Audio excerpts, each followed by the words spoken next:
All right.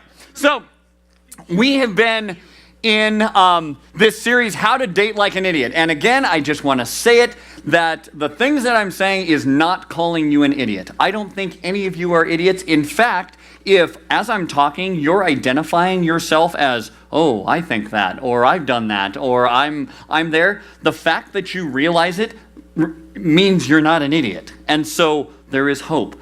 And the goal of this is to help us walk through some of these things that are so typical. Some of them have to do with the way we think about things. Some of them have to do with our culture and the message that our culture sends to us and declares as truth, that in reality, it's just not truth. And in the weeks past, what we've talked about, you want to date like an idiot? Avoid seeking God first. Because God may have a plan for your life that does not include that boy or that girl that you really, really want to date. God may have a plan for your life that doesn't include dating at this moment. God may have a plan for your life that is on a different timeline than you want it to be, darn it. And so, come on. So if you want to date like an idiot, avoid seeking God. Because here's what I have to tell you. God does have a plan for you. He has a plan for your relationships. He has a plan for the people that you are supposed to get close to, that you're supposed to date. And he has life for us if we are willing to follow that. Then we talked about if you want to date like an idiot, what's happening here? What just happened? If you want to date like an idiot, isolate from friends and ignore wise counsel from people who have some experience or who have some wisdom. Just go it on your own. You can figure it out. Follow your heart, follow your emotions, follow your feelings, because your friends, they are going to get in the way. They're going to have all these opinions about what you should do and what you shouldn't do, and they're going to want you to spend time with them. They're going to want you to hang out with them when you've got this girlfriend or you've got this boyfriend that, needs all your time. But here's the reality of it. If you choose not to date like an idiot, you can have people speaking life into your life. You can have people holding you accountable to things that will keep you from the stuff that will wreck you. You can have people giving you counsel and advice who care about you and who are willing to walk this with you, who are willing to love you even when you fail. And when we have a relationship with people, when we allow people to speak into our life, man, there is life to be had, and it is deep, and it is important, and this is the way this is what God designed us for. But if you want to date like an idiot, then date so that your boyfriend or your girlfriend can fix you, or so that you can fix them, and just keep dating until one of you fixes the other, because that will work. To people who are striving to try and figure out their own lives, that magically somehow they will have the capacity to also figure out yours. But the reality of it takes us back to seeking God first.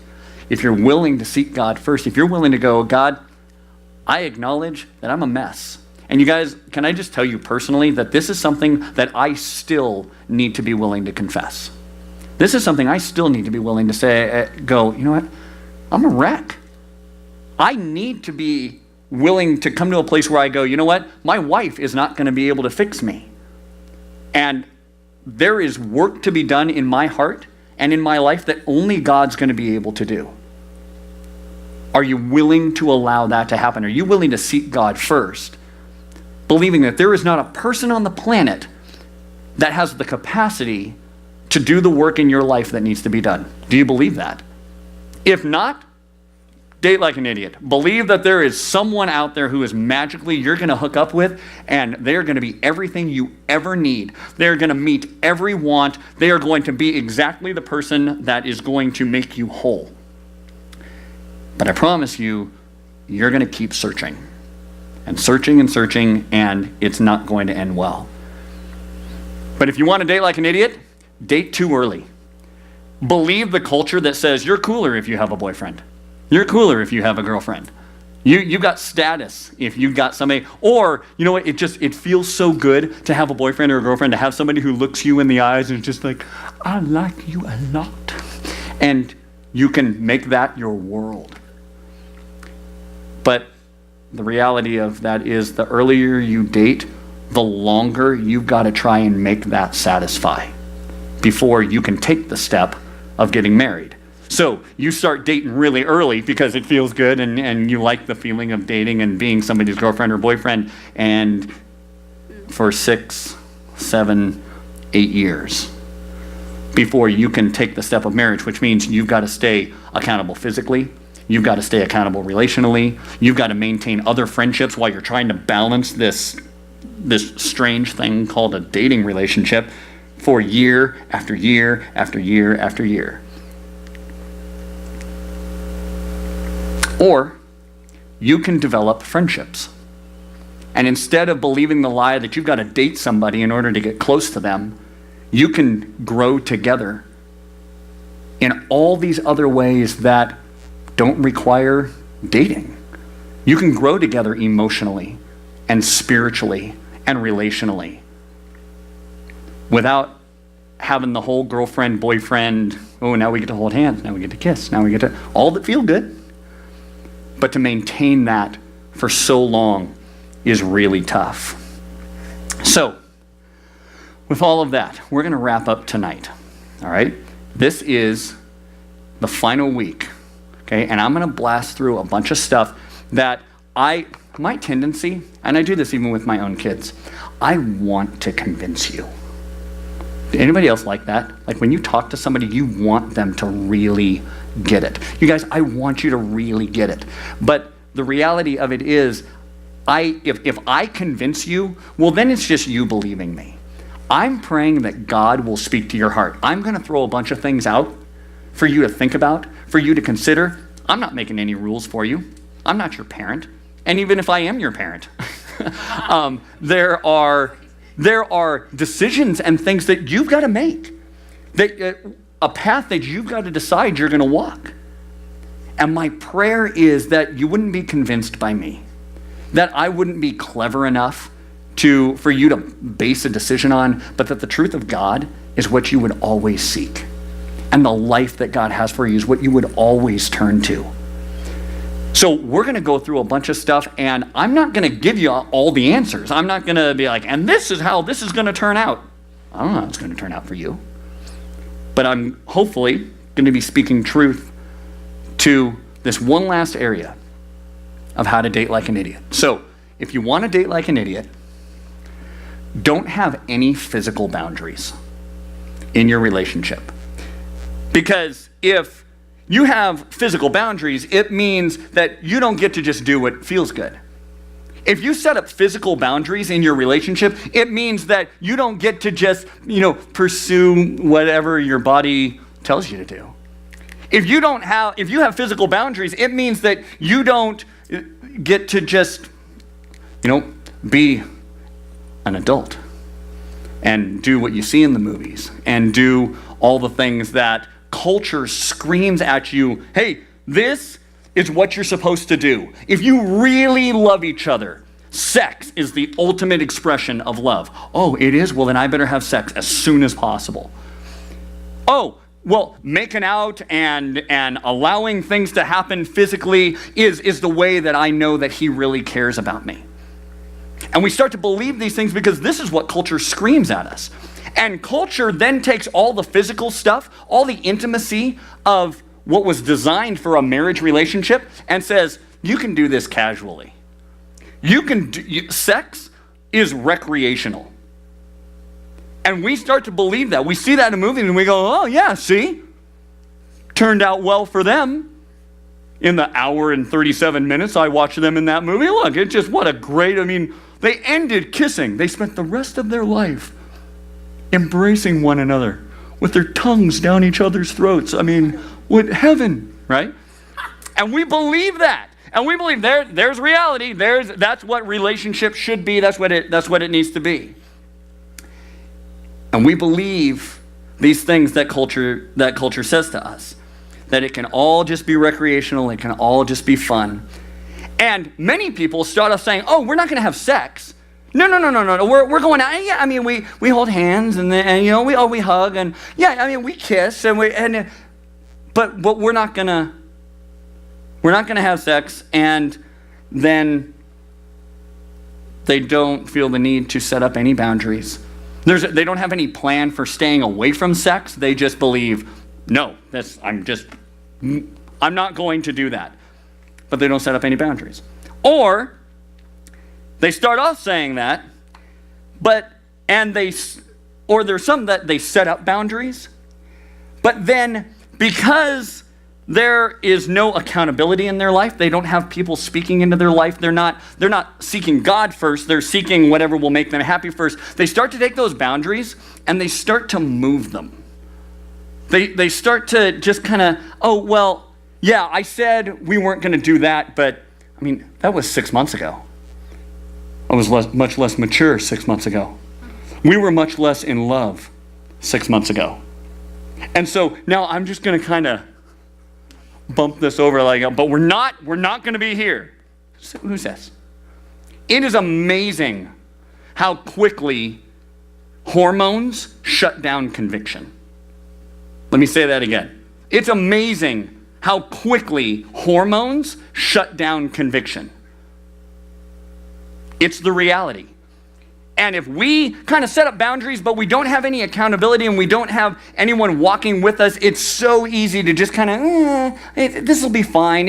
Nothing, as long as nothing bad happens.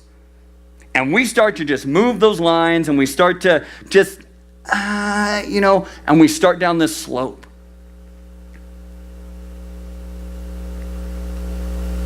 And over and over and over, people end up in situations where they go, how did I get here?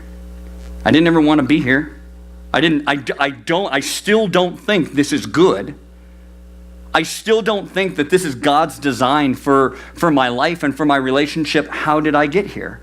And it comes from a place of going, you know what?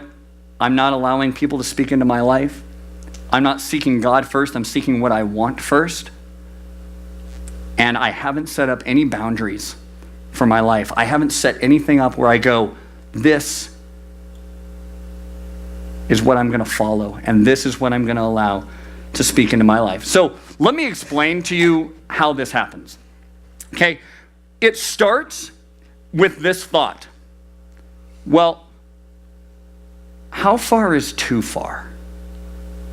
We try and figure out, we go, okay, with my girlfriend, I'm not going to go too far. How far is too far?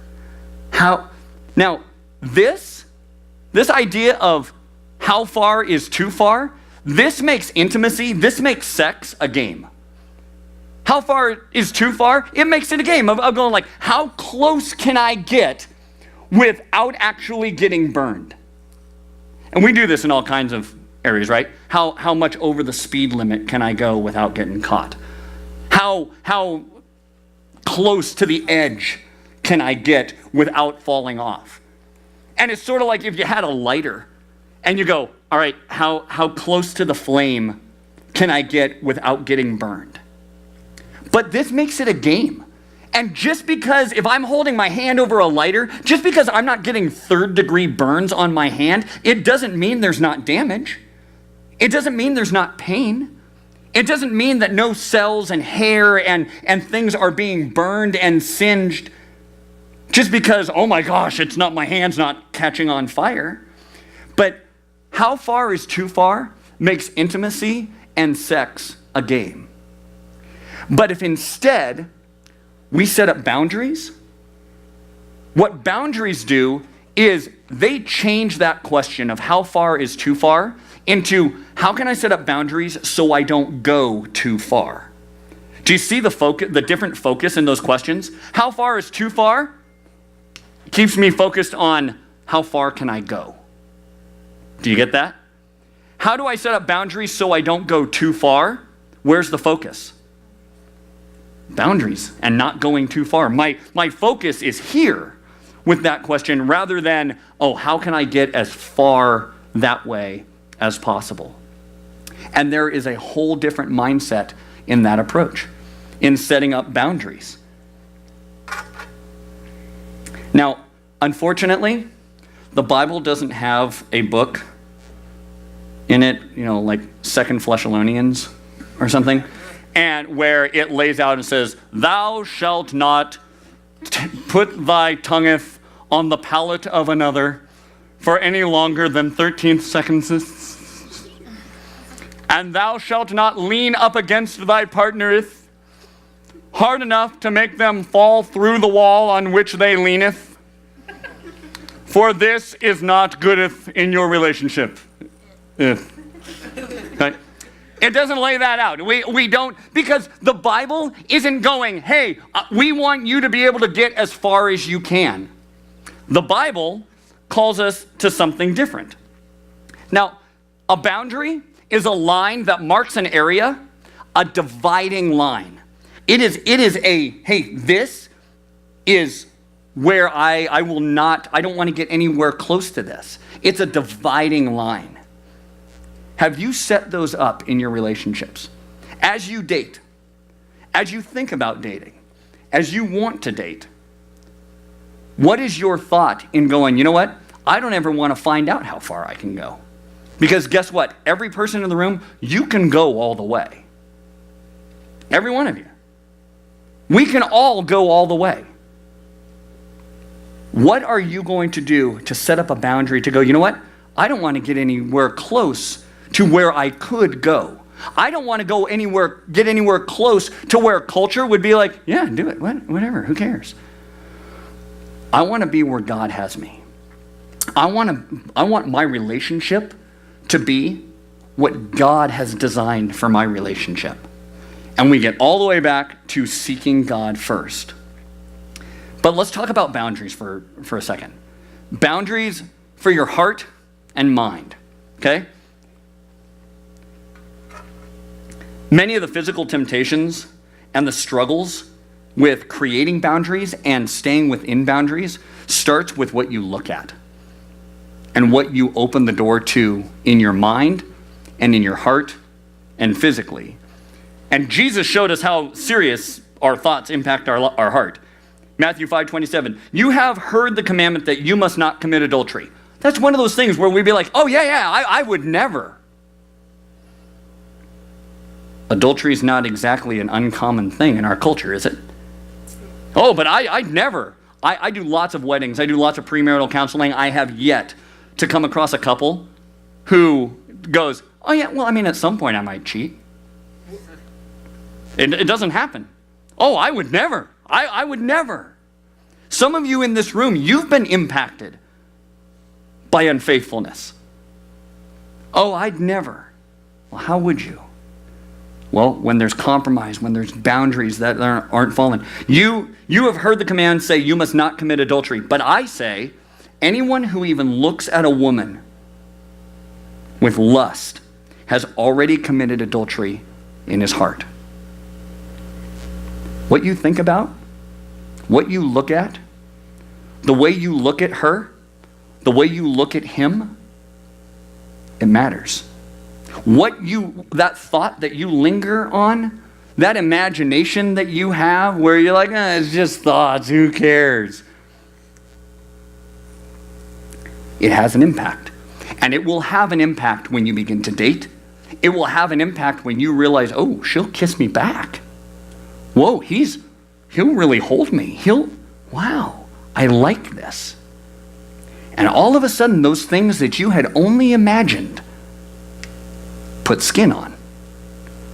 And now it's reality. And now, because you've allowed your mind and your heart to go there, you've imagined it, you want it so bad that you just start right down the road with that progression. And there is a progression. With the things that we think about, the things that we consider, there is a progression for everything. And here's the progression.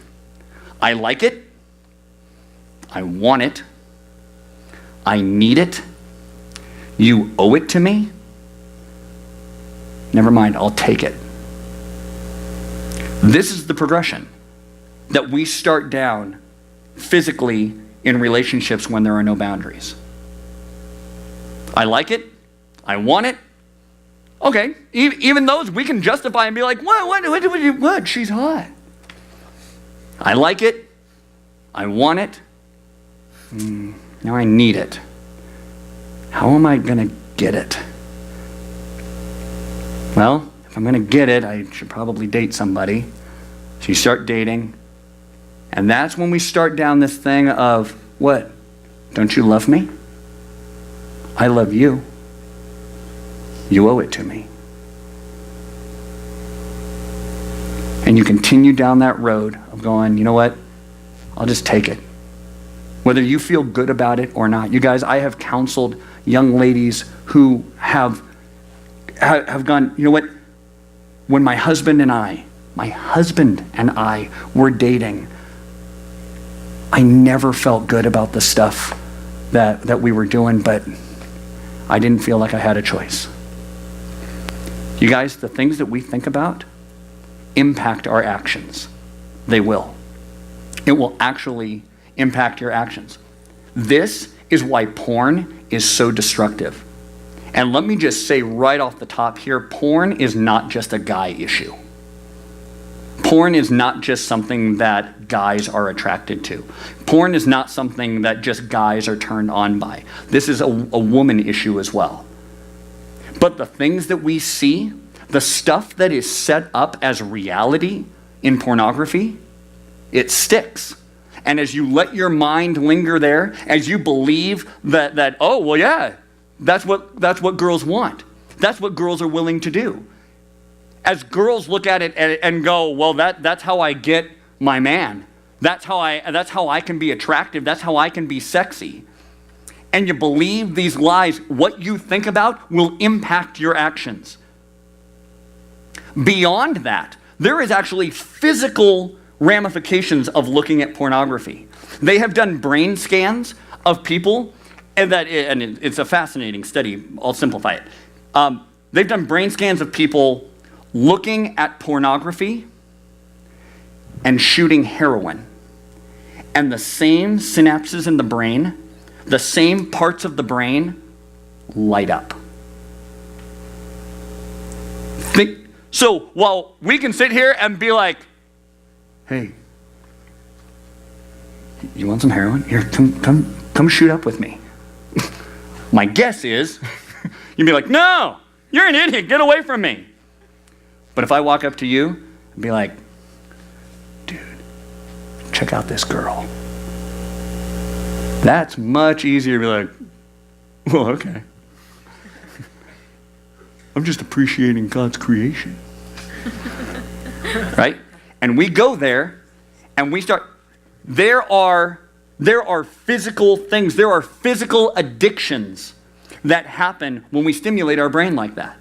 And we could do 5 whole messages just on porn and the effects of porn and the dangers of porn. But you guys, what you set your mind on, what you think about, those thoughts that you allow to linger, as you're just laying in bed at night, nobody's going to walk in, nobody's going to catch you. You think you're getting away with it, and you're not. It is impacting your heart. It is impacting your mind. And it will have an impact on your relationships. And I don't know what kind of boundaries you need to set up to guard against this, but it may be extreme. It may be as extreme as you don't take your phone into your bedroom at night. Hold on, Jeff, let's not get crazy here. It may mean getting a flip phone where you can't even get on the internet. Jeff, come on, I mean, it's the same as an addiction to heroin. What are you willing to give up?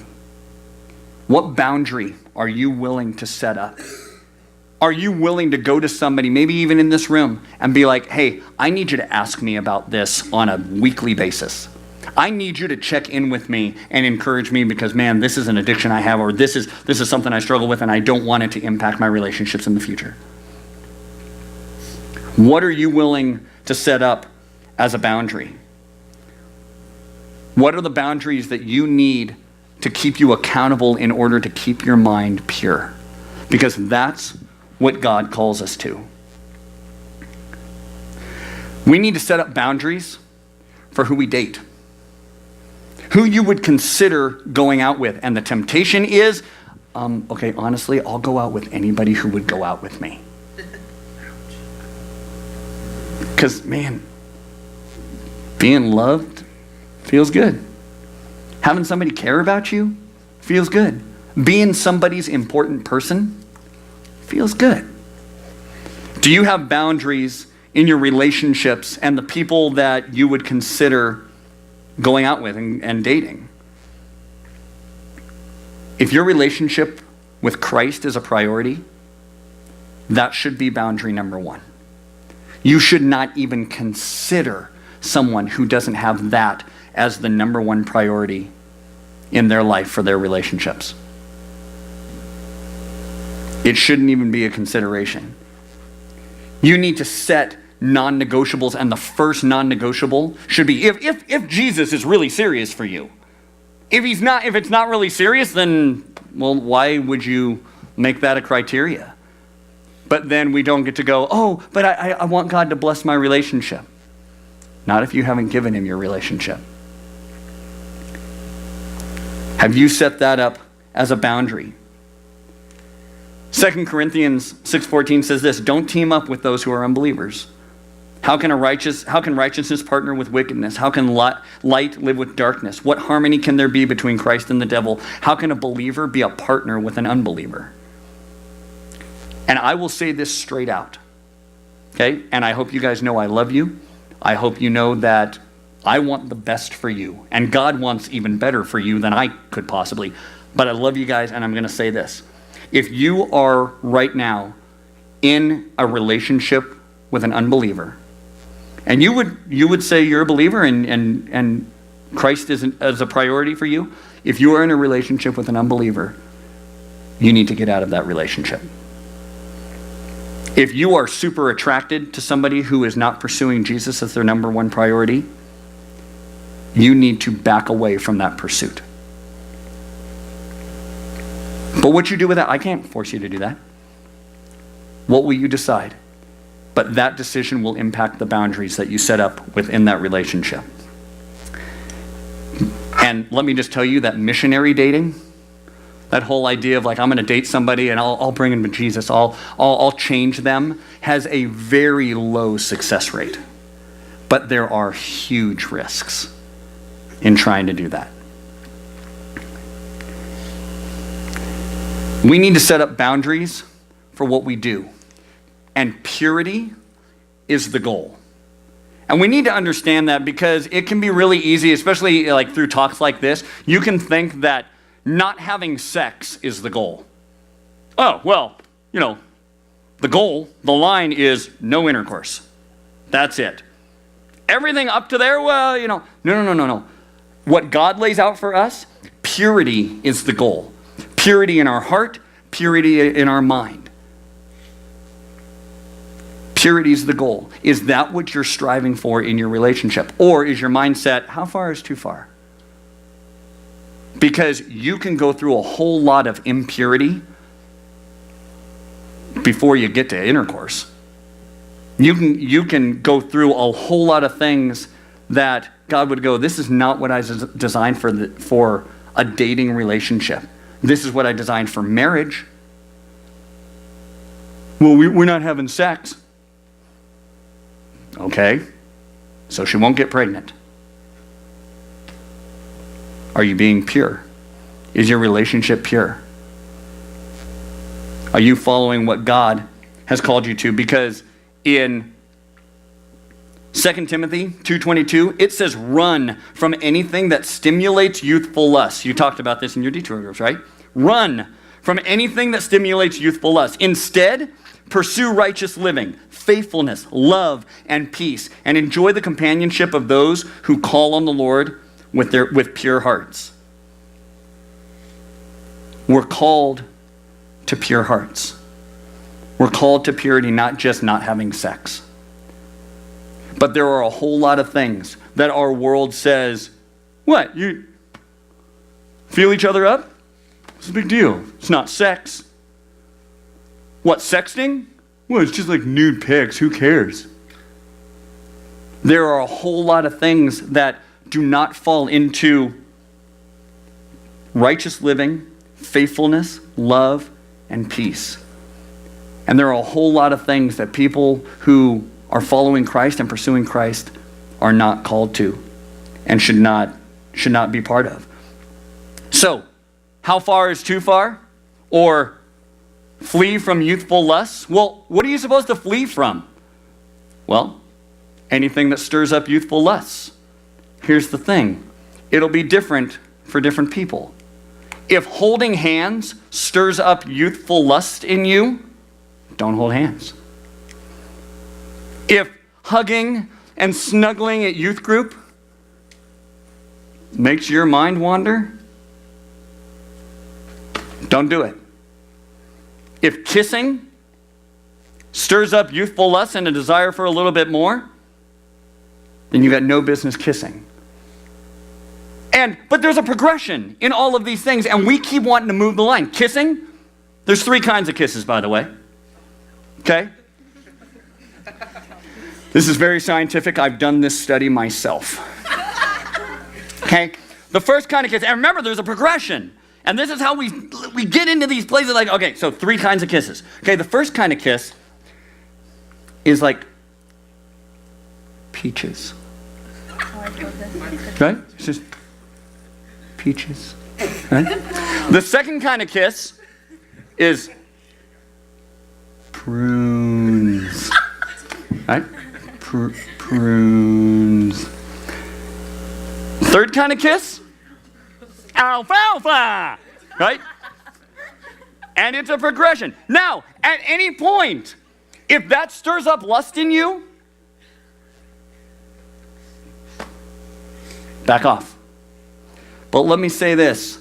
Boundaries are important because it is difficult to shut it down once you've initiated the launch sequence.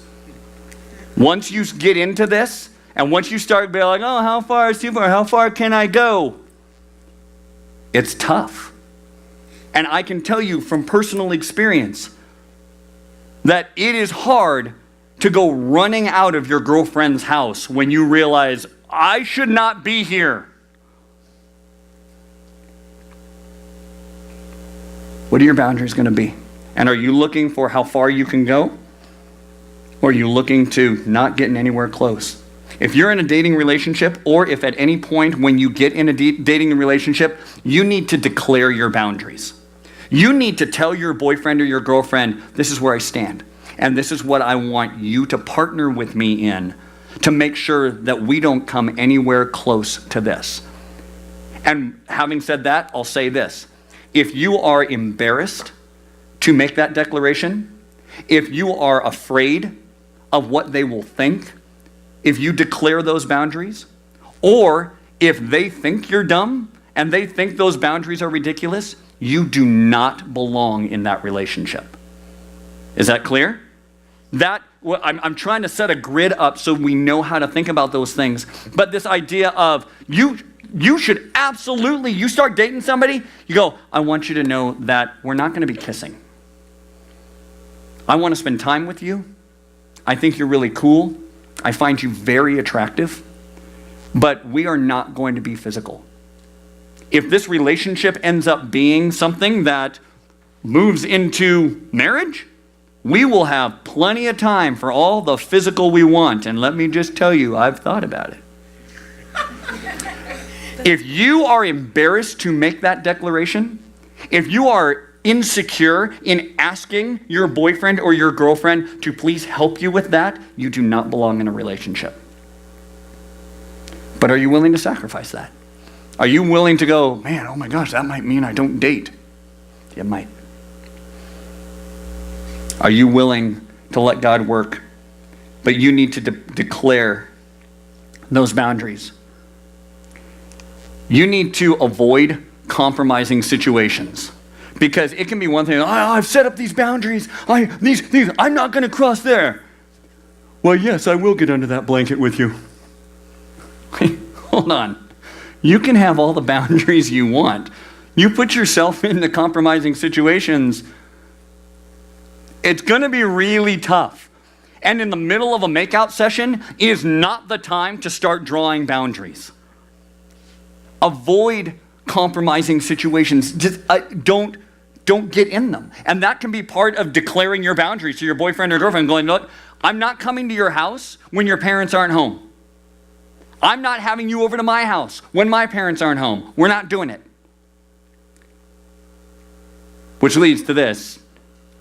Being alone is a bad idea. Meaning being alone together is a bad idea.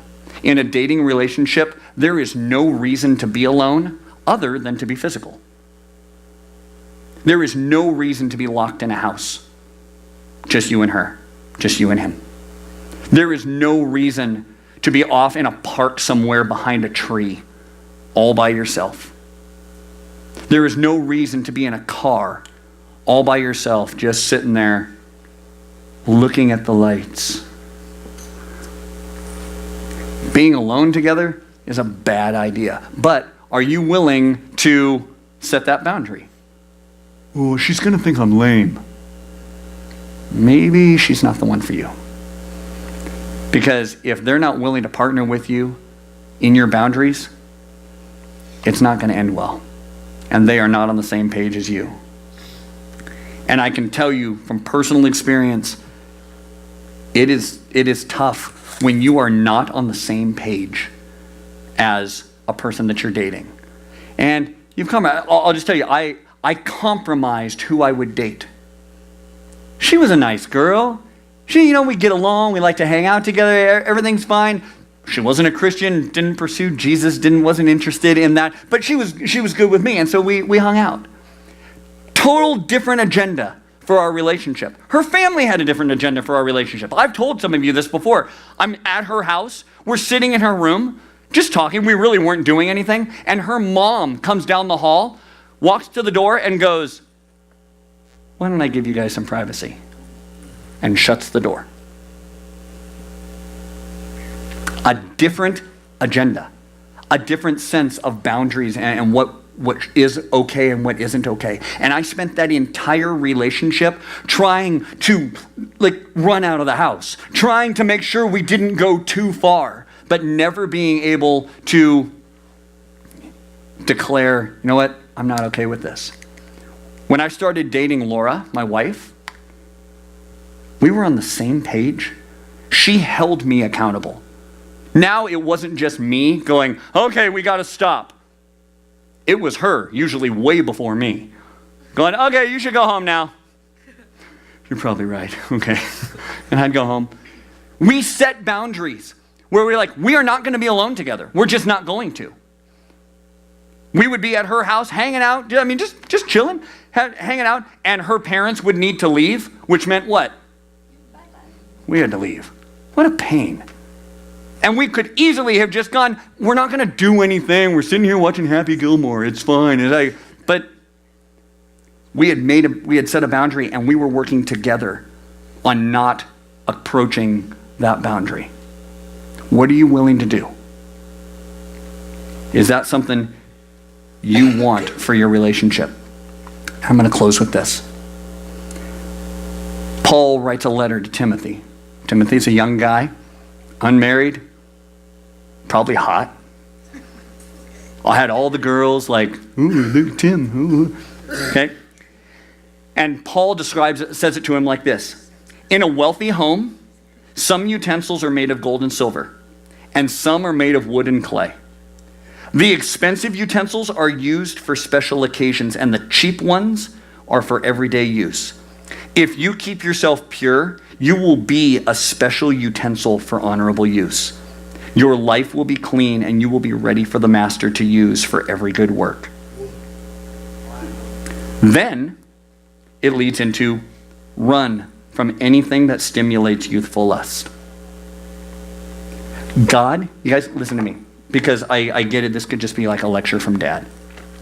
You guys, God wants incredible things for your relationships. God wants your dating relationships to grow emotionally and spiritually and relationally.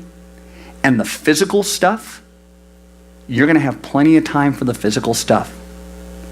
But if you give away the physical stuff, if you treat sex like the everyday utensils, if you think you can just do it recreationally, it's not going to be special. And let me say this to you. If you have gone too far, if you have gone to a place where, like, yeah, we did stuff we shouldn't have done, if you've had sex, if you've, whatever you considered too far was, you are absolutely redeemed in Jesus. You are not dirty. You are not broken. You are not evil. You are not filth. You are not trash. You are not something that God regrets. You are not something that God can no longer use. You are not something that God shakes his head at in disapproval and disappointment and goes, oh man, I don't even love you anymore. You are absolutely redeemed as you take that to him. Your life is not ruined. Your marriage can be beautiful. Your future dating relationships can be pure. So this is where we come to a place of going, what are you open to allowing God to do as you establish boundaries in your relationship? If you need to go home and you need to make a list, I'm not going to do this, I'm not going here, here is how I can avoid getting anywhere near my boundaries, go make a list. If you are in a dating relationship, you absolutely need to communicate boundaries. If you have already crossed boundaries, and you want to change that, you need to absolutely communicate to your boyfriend or to your girlfriend, hey, no more of this. So God, right now, I pray over every person in this room, because the boundaries are difficult and it is so tempting, and we live in a world that says whatever you feel is okay. God, I pray that you would restore our thinking. God, I pray that you would break addictions to pornography. God, I pray that you would break insecurities that lead people into relationships that they shouldn't be in. God, I pray that you would give clarity to relationships that are not of you and they're not following you, and yet, God, you love us so much, you want to bring us life, and I pray that you would reveal that to us. God, we confess our brokenness to you. We confess our lust and our desire for the flesh and things that feel good. But God, we want more than anything, we want your life. So I pray that you would speak to our hearts, that you would convict our hearts, and God, that you would lead us to you. We love you, God, and we want to live for you. In Jesus' name, amen. Amen. Let me just also say that your Detour group leaders, we are here for you. And we love you, and we can be voices of encouragement and accountability and care and compassion and confession and whatever. We love you, and we want to see you walk in wholeness in your relationships. And we promise to say the hard things if we need to. But we are going to say them to you with all the love we have in our hearts for you, because you guys are awesome. We love you. Good night. Good night.